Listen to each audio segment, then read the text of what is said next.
अब हम लोग गीत गोविंद, इसके विषय वस्तु को थोड़ा समझ लेते हैं, फिर इनके श्लोकों को हम समझेंगे। गीत गोविंद में ऊपर ऊपर से देखा जाए तो 24 अष्टपदियां हैं।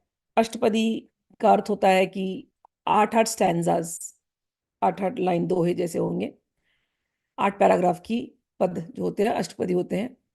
किसी किसी में अष्टपद कभी कभी 9 भी हो सकते हैं, कभी थोड़े एक दो कम भी हो सकते हैं, लेकिन जनरली इसको अष्टपदी कहा जाता है। जो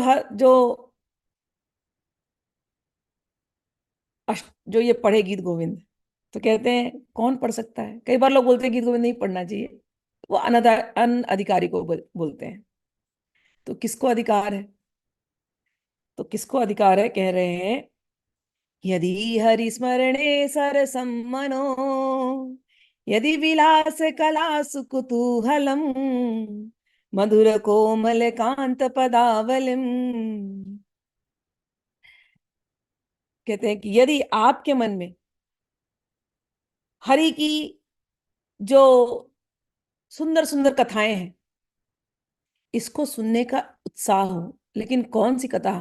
कथा यदि विलास कलासु कुतूहलम, की जो विलास, जो केलियां, जो कुंज में, निभृत कुंज में होती हैं, यदि ये केलियां सुनने का आपके अंदर उत्सुकता हो, कुतूहलम का अर्थ होता है व्याकुलता, तब कहते हैं उस समय पर मधुर कोमल कांत पदावलिम, ये जो मधुर मधुर कोमल कोमल कांत पदावलिम, हमारे जो मधुर कोमल कांत है उनकी ऊपर जो लिखी जो पदावली है, उसको सुनना चाहिए। चुनु तदा जयदेव सरस्वती। तो यहां पर तक आने के लिए पहले तो हमने 42 में भी मैंने कई बार कहा है कि चित्त की स्थिति शुद्ध होनी चाहिए। अनधिकारी उनको कहा गया जो गीता पढ़े नहीं, भागवत सुने नहीं, माला कभी जपी नहीं, अपने आप को जो एक साधना करनी चाहिए किया नहीं, जो संसार में डूबे हुए हैं, उनको प्रेम बोले तो संसारिक प्रेम नजर आता है।